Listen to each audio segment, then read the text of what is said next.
പാലക്കാട് ഇപ്പോൾ UDF ക്യാമ്പുകളിൽ ആഘോഷം ആരംഭിച്ചു കഴിഞ്ഞു. പാലക്കാട് നഗരസഭയിൽ വലിയ വിജയത്തോടെ തന്നെ രാഹുൽ ജയിക്കുമെന്നാണ് അണികൾ പ്രതീക്ഷിക്കുന്നത്. ഉപതെരഞ്ഞെടുപ്പ് ഫലം പുറത്തു വന്നപ്പോൾ ആദ്യ മണിക്കൂറിൽ BJP സ്ഥാനാർത്ഥിക്ക് വലിയ ഭൂരിപക്ഷം ഉണ്ടായിരുന്നുവെങ്കിലും ഇപ്പോൾ അതിനെല്ലാം കടത്തിവെട്ടിയാണ് രാഹുൽ മാങ്കൂട്ടത്തിൽ ഇപ്പോൾ ലീഡ് ഉയർത്തുന്നത്. നഗരസഭയിൽ വോട്ടെണ്ണി കഴിഞ്ഞപ്പോൾ രാഹുലിന് ലീഡ്. ആദ്യം പോസ്റ്റൽ വോട്ടുകൾ എണ്ണിയപ്പോഴാണ് ഇത്തരത്തിൽ കൃഷ്ണകുമാറിന് ലീഡ് ലഭിക്കുകയും ഇപ്പോൾ ഇതാ നഗരസഭാ വോട്ടെണ്ണി കഴിഞ്ഞപ്പോൾ രാഹുലിന് ലീഡ് കിട്ടുകയും ചെയ്തിരിക്കുന്നത്. 700ഓളം വോട്ടുകളുടെ കുറവാണ് കൃഷ്ണകുമാറിന് ഇത്തവണ ലഭിച്ചിരിക്കുന്നത്. അതേസമയം BJP വോട്ട് ചോർന്നത് കോൺഗ്രസിലേക്കാണെന്നും സൂചന പുറത്തു വരുന്നുണ്ട്.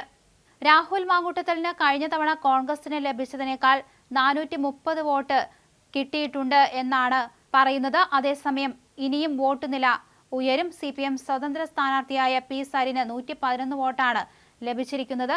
അതേസമയം BJPക്ക് നഗരസഭയിൽ വോട്ട് കുറഞ്ഞതോടെ പ്രവർത്തകർ ആഘോഷം തുടങ്ങിയിരിക്കുകയാണ് കോൺഗ്രസ് ഓഫീസുകളിൽ. വലിയ മുന്നേറ്റവുമായി UDF സ്ഥാനാർത്ഥി പ്രിയങ്ക ഗാന്ധി ഇപ്പോൾ വയനാട്ടിൽ ലീഡ് നില ഉയർത്തിയിരിക്കുകയാണ്. രാവിലെ 8 മണി മുതലാണ് വോട്ടെണ്ണൽ ആരംഭിച്ചത്. പ്രിയങ്ക ഗാന്ധി തന്നെയാണ് ലീഡ് നില ഉയർത്തിയിരിക്കുന്നത്. ഏറ്റവും ഒടുവിലത്തെ കണക്ക് പുറത്തു വരുമ്പോൾ ഇപ്പോൾ 70,000-ലേക്ക് അടുത്തുകൊണ്ടിരിക്കുകയാണ് പ്രിയങ്ക ഗാന്ധിയുടെ വോട്ട് നില.